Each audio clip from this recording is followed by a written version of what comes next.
Shu kunlarda farzandim juda ham injiq bo'lib qoldi. Havo ta'sir qilayotgan bo'lishi mumkinmi? Albatta, hozirgi paytdagi yopiq havoni ta'siri nafaqat o'pkalarimizga, balki nerv sistemasiga ham o'zini zararli ta'sirlarini ko'rsatmasdan qolmaydi. Sababi havo tarkibidagi mayda stress zararli moddalar, ya'ni azot dioksidlari bu nafas yo'llarimiz orqali qonga o'tganligi sababli qon orqali miya to'siqlaridan o'tib, miyaga o'zini zararli ta'sirlarini ko'rsatadi. Shuning uchun ham farzandingizda turli xil asabiylashishlar, uyqusini buzilishlari, kognitiv funksiyalarda o'zgarishlarni yuzaga keltirib chiqarishi mumkin.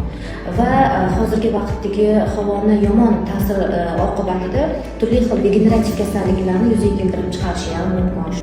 Shuning uchun ham ko'chada yurgan vaqtimizda himoya niqoblaridan foydalanish, uyda bo'lsa derazalarni yopish, farzandlarimizga kun davomida ko'proq suyuqliklar berish, qatiq, kefir, sut mahsulotlarini iste'mol qilishni tavsiya beraman.